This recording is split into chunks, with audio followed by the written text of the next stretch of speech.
Bapa kami dalam sorga, terima kasih Tuhan buat pagi hari ini.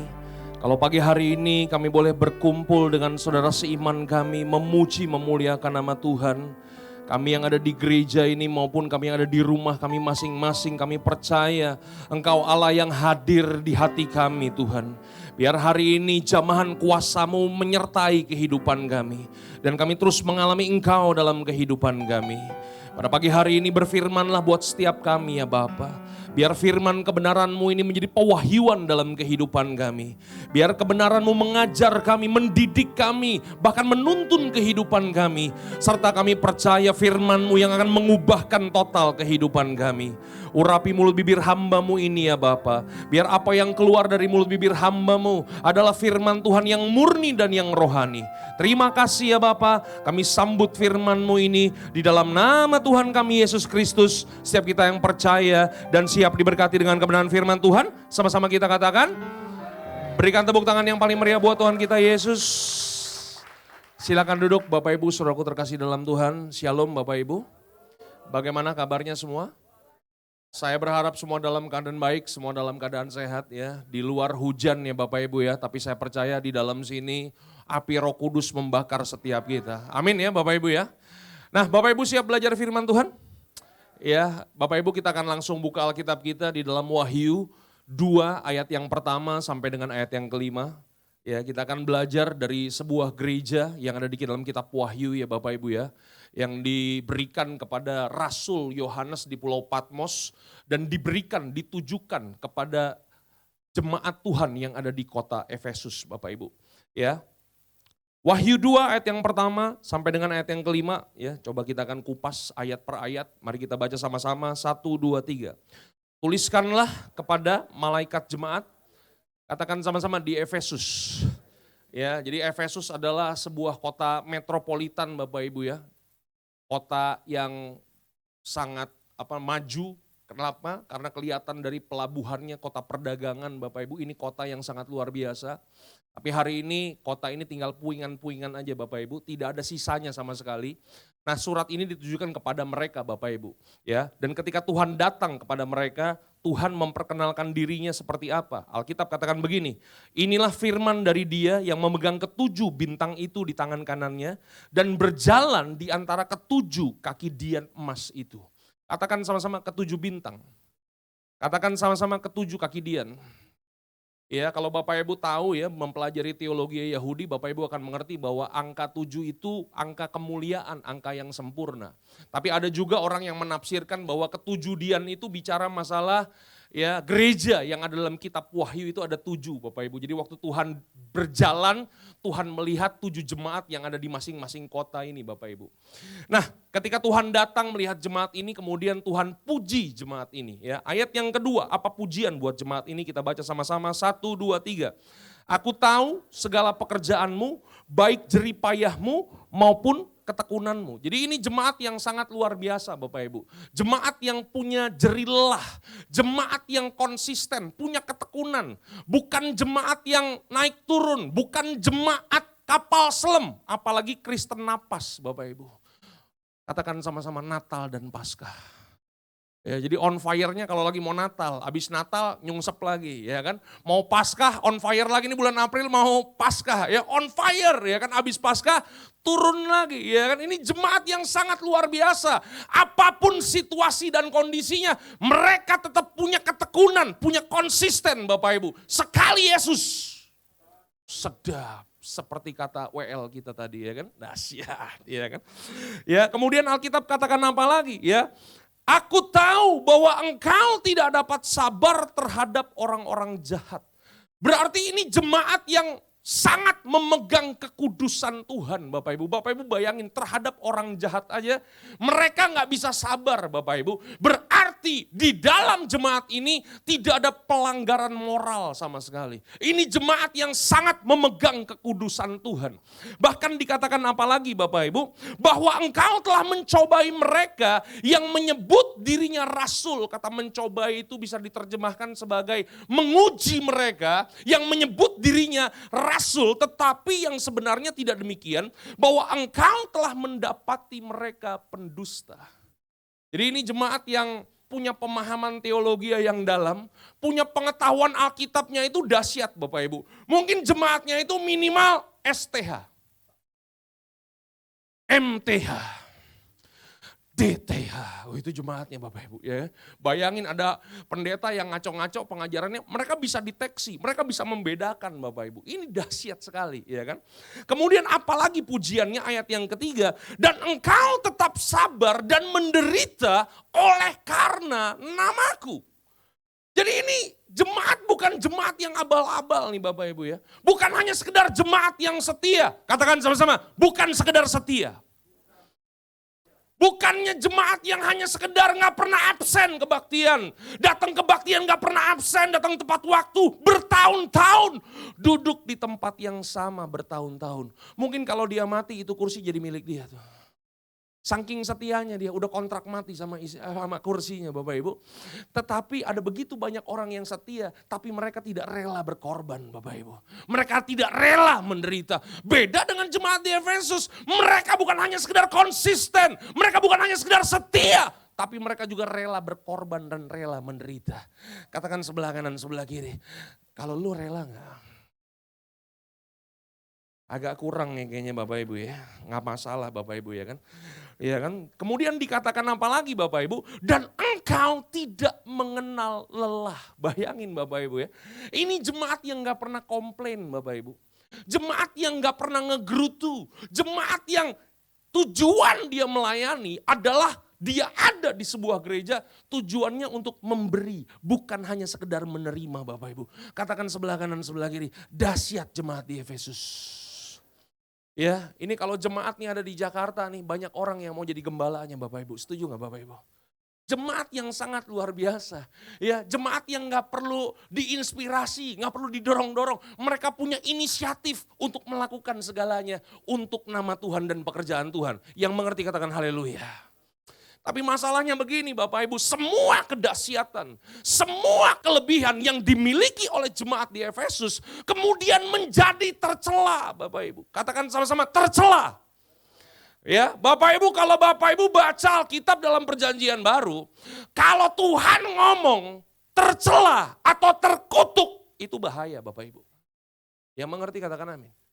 Karena di dalam ayat yang keempat Bapak Ibu, Alkitab katakan begini, Wahyu 2 ayat yang keempat, namun demikian aku mencela engkau karena engkau telah meninggalkan kasihmu yang semula. Jadi semua kebaikan, semua perbuatan, semua kelebihan yang dimiliki jemaat Efesus menjadi tidak ada artinya. Karena mereka telah meninggalkan yang inti dari kekristenan mereka. Mereka kehilangan kasih yang mula-mula Bapak Ibu. Katakan sama-sama, mereka meninggalkan. Bukan kehilangan Bapak Ibu ya. Mereka apa? Bapak Ibu bisa bedain gak meninggalkan dengan kehilangan? Kalau kehilangan itu gak sadar Bapak Ibu. Saudara punya dompet nih ya. Saudara pulang naik bus, tiba-tiba dompet saudara hilang. Gak sadar kan? Tapi kalau meninggalkan, saudara pernah ada di titik itu, tapi dengan keputusan saudara sendiri, dengan kesadaran saudara sendiri, saudara tinggalkan itu. Nah ini Bapak. Makanya dalam ayat yang kelima firman Tuhan katakan apa? Sebab itu ingatlah betapa dalamnya engkau telah jatuh. Jadi kejatuhan kita itu bukan hanya sekedar berzina atau pornografi Bapak Ibu. Di gereja ini udah fix ya Bapak Ibu ya. Berzina itu dosa, fix ya. Pornografi dosa, fix ya. Tapi ternyata Alkitab mencatat kejatuhan kita yang paling dalam itu adalah ketika kita meninggalkan kasih yang mula-mula itu. Makanya Alkitab katakan begini, bertobatlah dan lakukan lagi apa yang semula engkau lakukan. Karena kalau kita tidak bertobat, kita tidak kembali kepada kasih yang mula-mula. Alkitab katakan begini, jika tidak demikian, aku akan datang kepadamu dan aku akan mengambil kaki dianmu dari tempatnya. Jika engkau tidak bertobat. Katakan sama-sama, Tuhan akan datang. Tuhan akan ambil kaki dian dari tempatnya. Itu maksudnya apa sih Bapak Ibu? Tuhan akan datang dan Tuhan akan ambil kaki diannya. Artinya begini. Kalau kita tidak kembali kepada kasih yang mula-mula. Kalau Bapak Ibu tahu ya, bait suci. Bait suci itu banyak ruangan-ruangannya Bapak Ibu. Ruangan pelataran, ruang tengah, ruang maha kudus. Di dalam ruang maha kudus itu ada tabut perjanjian dan imam besar agung itu setahun sekali masuk ruang maha kudus untuk mendapatkan pewahyuan daripada Tuhan. Katakan pewahyuan daripada Tuhan. Nah, satu-satunya benda penerangan yang ada di dalam bait suci itu namanya kaki dian Bapak Ibu. Jadi kalau Alkitab berkata, aku akan datang dan aku akan mengambil kaki dian dari tempatnya, itu artinya apa? Halo? Itu dia. Saudara akan kehilangan pewahyuan. Saudara akan kehilangan tuntunan pimpinan. Sehingga saudara akan berjalan dalam kegelapan. Dan ketika kita berjalan dalam kegelapan, kemungkinan kita tersandung dan jatuh. Itu pasti terjadi dalam hidup kita. Yang mengerti katakan amin. Ada orang menafsirkannya begitu Bapak Ibu. Tapi ada orang juga yang menafsirkan begini. Bapak Ibu tahu ya, tadi ayat yang pertama, Tuhan memegang ketujuh bintang dan ketujuh kaki dian. Tuhan berjalan di antara gerejanya. Yang mengerti katakan amin. Berarti kalau Tuhan ambil kaki dian, ada yang menafsirkan begini. Tuhan akan ambil jemaatnya. Makanya kalau Bapak Ibu lihat ya, ada yang pernah jalan-jalan ke Eropa Bapak Ibu? Oh sorry salah nanya, yang kepengen ke Eropa. Yang mau boleh lambaikan tangannya. Terjadilah sesuai dengan iman saudara. Katakan sebelah kanan sebelah kiri, nabung juga.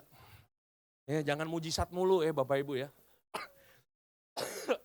Kalau saudara ke Eropa, saudara akan mengerti, saudara akan ketemu dengan gereja-gereja yang besar-besar, gereja-gereja yang bagus-bagus, patung-patungnya begitu luar biasa, mosaik gerejanya begitu luar biasa. Tapi hari ini gereja di Eropa gak ada jemaatnya sama sekali. Halo?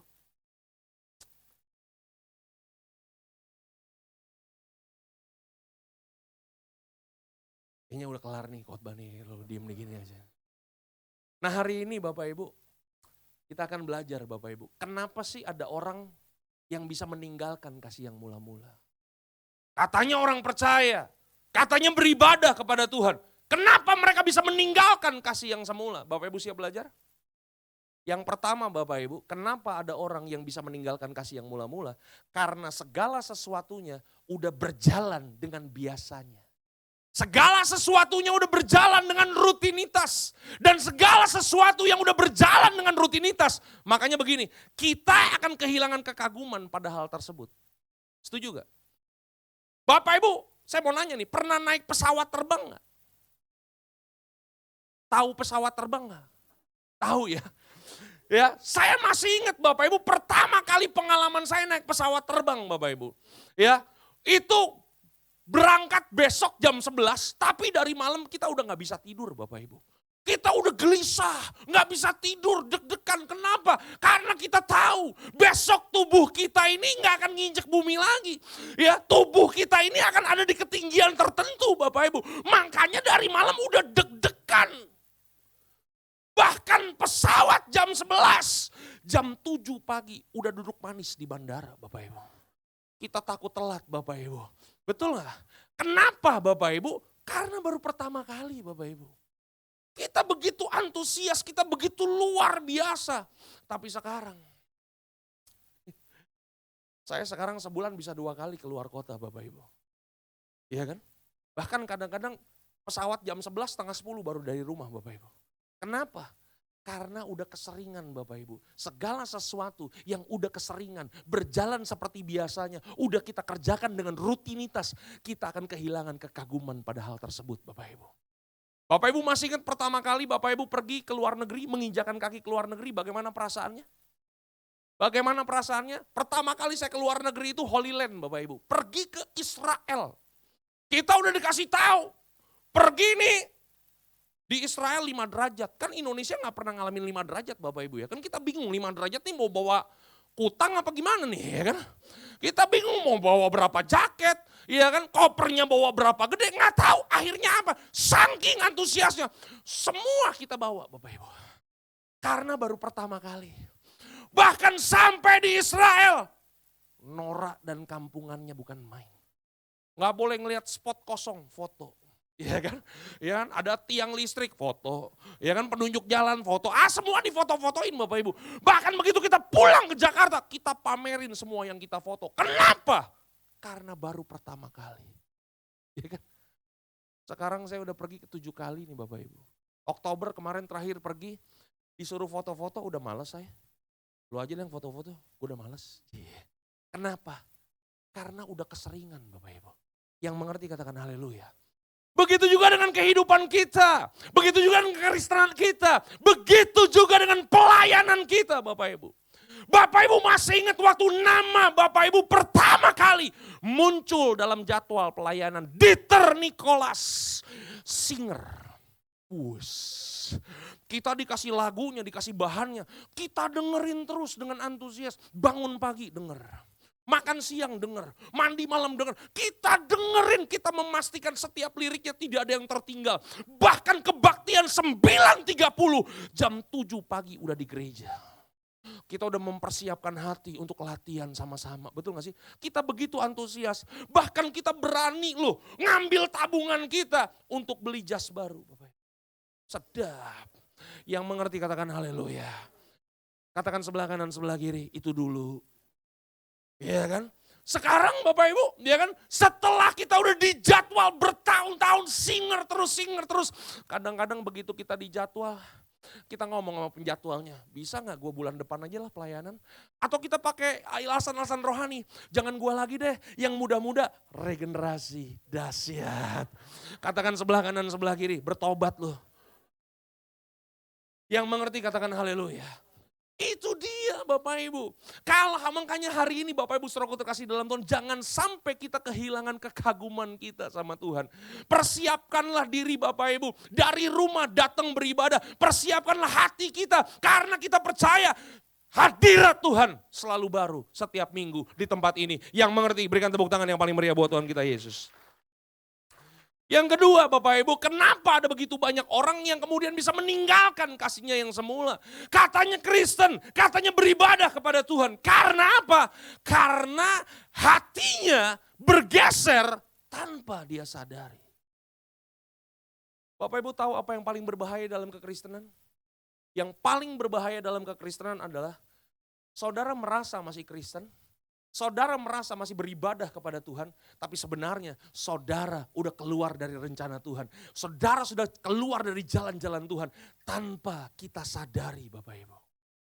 Kalau kita sadar mah enak Bapak Ibu, gampang bertobatnya. Tapi kalau kita nggak sadar, wah.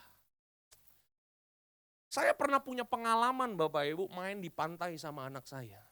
Itu dekat bibir pantai Bapak Ibu, itu ada tiang bendera Bapak Ibu yang menandakan begini. Kalau anak-anak main lewat dari tiang bendera itu udah zona berbahaya. Waktu saya lagi main bola Bapak Ibu, saya tendang bola ke arah laut. Anak saya masih kecil, langsung lari ngambil bola. Saya langsung,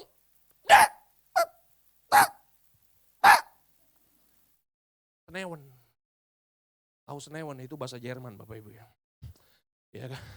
Ya kan, kenapa? Karena jangan main ke pinggir. Tapi waktu kita lagi main bola tanpa saya sadar, saya yang ke tengah Bapak Ibu. Sampai harus dipeluitin sama penjaga pantai. Tanpa saya sadari Bapak Ibu, saya bisa bergeser. Yang mengerti katakan amin. Saya mau kasih tahu sama Bapak Ibu, saudaraku terkasih dalam Tuhan.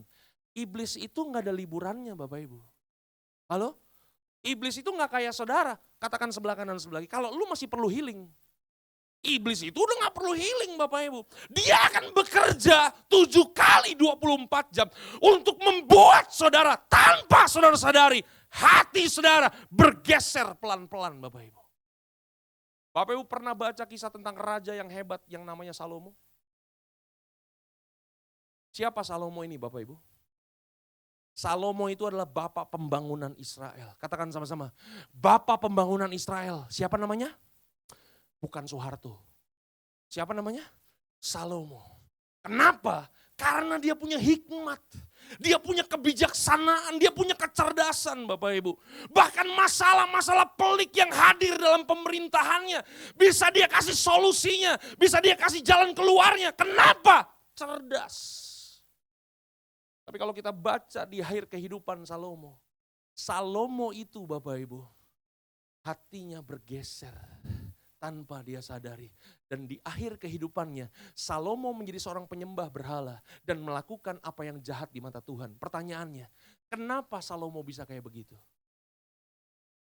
Karena yang bisa jawab saya kasih angpau satu orang 100.000. Tapi kalau saudara salah jawab, saudara yang ngasih saya 100.000. Keadilan sosial bagi seluruh rakyat Indonesia, Bapak Ibu. Kenapa Salomo hatinya bergeser? Siapa yang membuat hatinya Salomo bergeser? Katakan sebelah kanan, sebelah kiri, bukan istrinya. Istri-istrinya. Kalau istrinya tuh satu. Apa? Istri. Berapa istrinya Salomo? Yang ngomong banyak tuh main aman tuh. Padahal nggak tahu, banyak. Berapa istrinya Salomo? Istrinya Salomo 700. Berapa istrinya Salomo? Ada nggak di sini playboy cap salib nih? Berapa cewekmu? Jangan main-main sama Salomo. Berapa istrinya? Belum cukup istri 700, tambah lagi gundiknya 300. Total berapa? Katakan sebelah kanan, sebelah kiri, seceng. Jangan main-main sama Salomo, Pak. Pertanyaan saya begini, kenapa Salomo istrinya bisa 1000? Ini kita udah dewasa ya Bapak Ibu ya. Salomo itu istrinya 1000 kan bukan karena gairah seksualnya menggebu-gebu sampai istrinya harus 1000 kan? Hah? Percayalah Bapak Ibu, Salomo konsumsi 1 dus kuku bima gingseng, lemes dia. Nggak mampu dia Bapak Ibu. 1000 Bapak Ibu. Itu kalau Salomo menggilir istrinya 1 hari 1, berarti Salomo kangen istrinya yang pertama itu 3,5 tahun kemudian baru kembali ke istri yang pertama. Ada yang mau jadi istrinya Salomo? Menderita saudara. 3,5 tahun lagi ketemu Salomo. Halo? Salomo istrinya 1000 kan bukan karena gairah seksualnya Bapak Ibu. Jadi sebenarnya kenapa Salomo istrinya bisa banyak? Sebenarnya awalnya itu adalah tujuan politik Bapak Ibu. Kenapa? Karena di era bapaknya, reputasi bapaknya itu kalau perang itu menang terus. Kenapa? Tuhan sertai Daud. Makanya negara-negara di sekitar Israel ngeri sama Israel. Takut sama Israel. Nah untuk mendamaikan negara mereka dengan Israel, bagaimana caranya? Pernikahan. Makanya kalau saudara suka nonton film-film kolosal. Enggak ya? Oh sorry, MCC Sleepy kesukaannya adalah doa, pujian, penyembahan, dan merenungkan firman. Saya lupa. Ya, dahsyat ya kan. Tapi kalau saudara suka nonton film-film kolosal, film perang, 2 negara berperang. Bagaimana cara mendamaikannya Bapak Ibu? Mendamaikannya adalah dengan pernikahan Bapak Ibu. Salomo nikahin itu semua, tapi yang membuat Salomo gak sadar adalah justru istri-istrinya itulah yang membuat hatinya Salomo itu tidak lagi berpaut pada Allah Israel. Istri-istrinya membuat Salomo menyembah sesembahan dewa-dewa berhala istrinya itu Bapak Ibu. Halo? Makanya yang model begini gak ada yang kebal Bapak Ibu, termasuk hamba Tuhan. Yang mengerti katakan haleluya. Kalau hari ini saudara, dulu ya, waktu kita lahir baru, kita begitu luar biasa. Baca Alkitab 10 pasal setiap hari. No Bible, no breakfast. Sedang. Katakan sebelah kanan, sebelah kiri, dulu. Sekarang, itu Alkitab di rumah sampai berdebu, kesian gak pernah dibaca Bapak Ibu. Itu sebuah tanda, kalau hati kita tuh udah mulai bergeser Bapak. Setuju gak? Kalau dulu kita sama dosa tuh radikal Bapak Ibu. Hitam-hitam, putih-putih, tidak ada lagi abu-abu. Sedap. Itu dulu. Sekarang lu gak usah terlalu fanatik lah. Lu nyantai aja di orang Kristen. Kita masih di bumi nih, masih daging. Lu santai aja, selon aja. Kalau kita sering kali ngucapin kayak begitu, itu sebuah tanda. Kalau hati kita tuh udah mulai bergeser Bapak Ibu.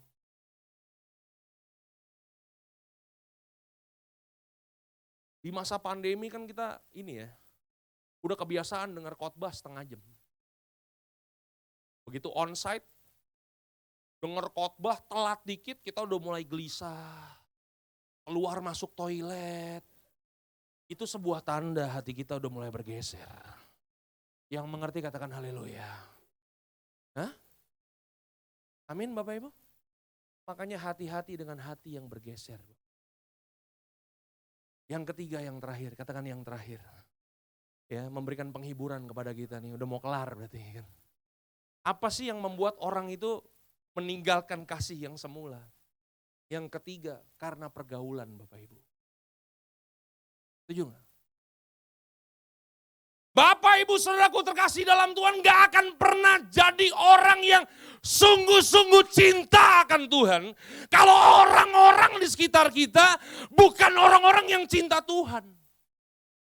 Saudara gak akan jadi orang-orang yang punya rasa haus dan lapar akan Tuhan. Kalau di sekitar saudara adalah orang-orang yang gak percaya sama firman Tuhan. Makanya pergaulan itu Bapak Ibu sama seperti orang pencet tombol lift. Saudara mau hidup saudara naik ke atas, saudara pencet tombol yang bawa hidup saudara naik ke atas. Tapi kalau saudara mau hidup saudara nyungsep ke bawah, pencetlah tombol lift yang ke bawah.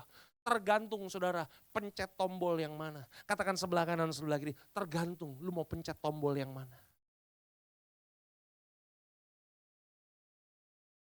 Makanya kalau gereja ini punya home Bapak Ibu, tertanamlah di home.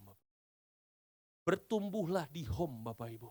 Kenapa? Kita perlu orang-orang yang senilai dengan kita, sefrekuensi dengan kita, punya pemahaman yang sama dengan kita. Supaya apa? Supaya di dalam home itulah kemudian kita menghidupi gaya hidup saling Bapak Ibu. Kenapa? Karena dari hari Senin sampai hari Jumat kita udah ketemu dengan orang-orang dunia yang punya nilai dunia Bapak Ibu. Saya mau nanya, saudara pernah punya pengalaman ketemu bos yang gak takut akan Tuhan gak? Pernah diomelin gak? Ya ada begitu banyak orang yang kemudian sharing sama saya, aduh gue kemarin diomelin sama bos. Gile, bos ngomongnya itu, wah dahsyat, wah menyakiti hati, bisa kepahitan. Saya mau nanya, bisa gak kita ketemu dengan orang yang kayak begitu? Bisa. Waktu kita kepahitan sama perkataan bos kita, bisa gak kita pulang ke rumah, kita lampiaskan kepahitan kita sama pasangan kita, sama anak kita? Bisa gak? Bisa gak waktu kita lampiaskan sama anak kita kepahitan. Dan waktu dia bertumbuh menjadi dewasa dengan kepahitan yang dia punya. Bisa gak dia jadi narkoba? Bisa. Makanya hari ini Bapak Ibu, putuskan lingkaran setan ini dengan apa? Kita membersihkan hati kita di komsel-komsel, di home-home Bapak Ibu. Supaya dengan sesama kita yang punya nilai yang sama, kita saling mendoakan, saling menasehati. Kita perlu orang-orang yang seperti itu Bapak Ibu. Halo? Ini dari wajah kayaknya minta ayat nih ya. Kita kasih ayat nih ya kan. Coba Bilangan 11 ayat yang keempat.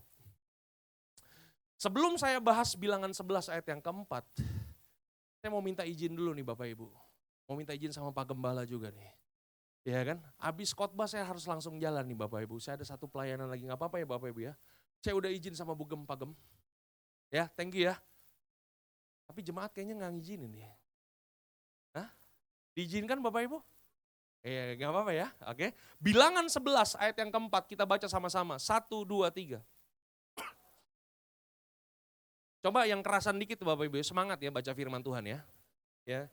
Memang waktu saya ketemu ayat ini saya juga bingung kok Alkitab bisa ngomong kayak begini Bapak Ibu. Tapi coba udah baca aja, ini kan firman Tuhan. 1, 2, 3.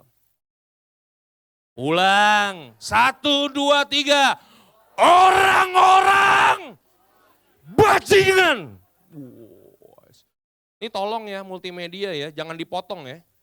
Orang-orangnya hilang tinggal bajingannya masuk TikTok. Waduh berat nih. Ya. Orang-orang bajingan yang ada di antara mereka kemasukan nafsu rakus. Dan orang Israel pun menangislah pula serta berkata, siapakah yang akan memberi kita makan daging? Ayat yang kelima firman Tuhan katakan apa? 1, 2, 3. Kita teringat kepada ikan yang kita makan di Mesir dengan tidak bayar apa-apa. Kepada mentimun, semangka, bawang prei, bawang merah, bawang putih. Ini ayat yang kelima bukan Master Chef season 10 Bapak Ibu ya. Ada yang suka nonton Master Chef gak Bapak Ibu? Keren ya, Gio. Dahsyat. Ayat yang ke-6 firman Tuhan katakan apa? Kita baca sama-sama, tapi sekarang kita kurus kering. Tidak ada sesuatu apapun kecuali mana ini saja yang kita lihat. Kalau Bapak Ibu mempelajari konteks daripada ayat ini, Bapak Ibu, kita mengerti bahwa itu sedang mereka keluar dari tanah Mesir menuju tanah perjanjian dan mereka melewati padang gurun, Bapak Ibu. Di padang gurun Tuhan sertai mereka dengan tiang awan dan tiang api. Di padang gurun Tuhan pelihara mereka. Mereka nggak perlu kerja, mereka tiap hari makan mana sorgawi. Pertanyaan saya, Tuhan baik gak? Tuhan sertai gak? Apakah Tuhan lepas tangan? Enggak sama sekali. Tapi pertanyaan saya begini, kenapa bangsa Israel setiap kali dapat masalah, mereka selalu ngomong begini, Musa, kita teringat di Mesir, kita makan di Mesir, kita gak bayar apa-apa. Kita teringat dengan ketimun, semangka, bawang pre, bawang merah, bawang putih, capcay puyung hai. Ya, babi panggang BPK karo-karo. Di Mesir gak bayar apa-apa. Pertanyaan saya kenapa begini, kenapa bangsa Israel selalu melihatnya ke belakang terus? Kenapa bangsa Israel selalu ingatnya manusia lama terus, Bapak Ibu? Karena apa? Sekali lagi yang bisa jawab, angpau 100.000 masih berlaku. Tapi kalau salah jawab, saya yang dapat angpau. Kenapa Bapak Ibu? Karena bangsa Israel bergaul dengan orang-orang bajingan. Bilangan 11 ayat yang keempat. Katakan sebelah kanan, sebelah kiri. Bajingan memang. Bukan saya ya, ini Alkitab ya Bapak Ibu ya. Pertanyaannya siapa orang-orang bajingan ini? Nanya gak nih? Kalau gak nanya saya gak jawab. Saudara mau tahu siapa orang bajingan ini? Alkitab teks bahasa Inggris menerjemahkan dengan kata ini, mix multitude. Katakan sama-sama, mix.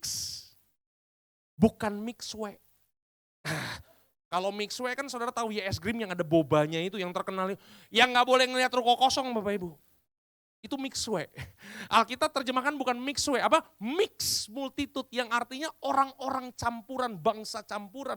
Jadi ternyata begini Bapak Ibu, waktu bangsa Israel keluar dari Mesir, yang keluar dari Mesir itu bukan 100% darah Yahudi. Ternyata ada sebagian kecil orang, bangsa campuran yang tidak mengenal Allah Israel. Mereka ikut dalam perjalanan tersebut. Dan ketika di tengah-tengah jalan, bangsa Israel bergaul dengan orang-orang bajingan, maka apa yang terjadi?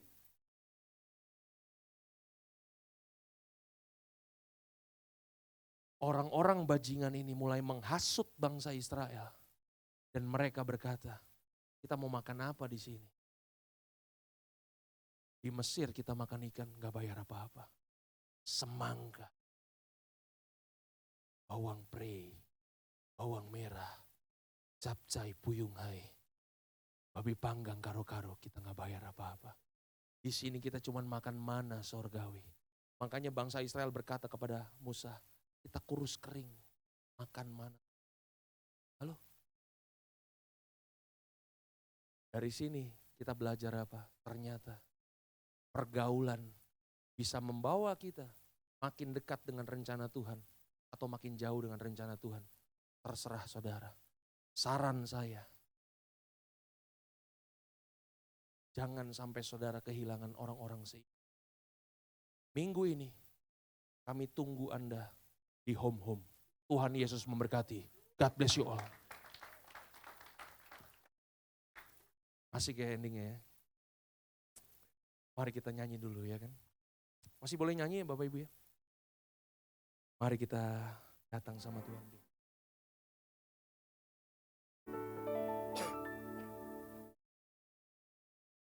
Kekuatan di jiwaku, ketenangan batinku, ada dalam hadirat-Mu, ku menyembah-Mu. Tersungkurku di kaki-Mu Tuhan, tersungkurku di kaki-Mu. Rasakan kembali hadirat-Mu, rasakan hadirat-Mu. takkan ku melepaskanmu, kau cahaya bagiku. Mengiringmu seumur hidupku, masuk dalam rencanamu Bapa. Pikiranku, kehendakku, ku serahkan padamu. Harapanku hanya di dalam-Mu, ku kan teguh bersama-Mu Tuhan. Jadikanku, oh Tuhan, bejana-Mu Tuhan, untuk memuliakan-Mu. Mengiringmu seumur hidupku, masuk dalam rencana-Mu Bapa. Pikiranku, kehendakku, oh Tuhan.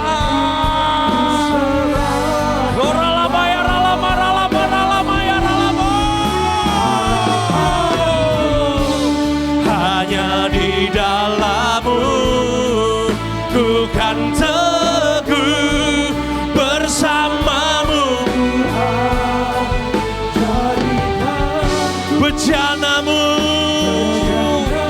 oh Tuhan.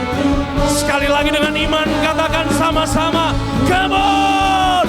Mengiringmu seumur hidupku, masuk dalam rencana-Mu Bapa. Pikiranku, kehendakku Tuhan,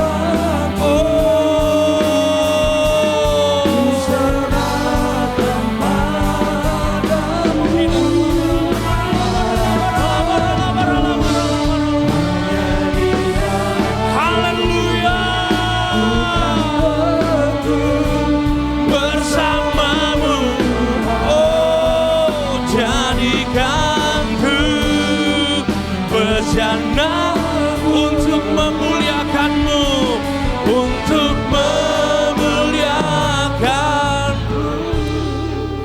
Bapak Ibu Saudaraku terkasih dalam Tuhan, hari ini kita sudah belajar dari jemaat di Efesus. Mereka dahsyat luar biasa, mereka melakukan segalanya. Tapi mereka menjadi tercela karena meninggalkan kasih yang semula. Dan firman Tuhan hari ini sudah berkata kepada kita, bertobatlah dan kembalilah lakukan apa yang semula engkau lakukan. Seberapa banyak di antara kita hari ini Bapak Ibu, engkau yang mau kembali kepada kasih yang semula. Engkau mau mengalami pertobatan dalam kehidupanmu. Engkau mau kembali berapi-api sama Tuhan. Kalau itu engkau orangnya, angkat tangan kirimu di hadapan Tuhan. Boleh saya lihat tangan yang tinggi Bapak Ibu? Sekali lagi dengan iman kita katakan, come on!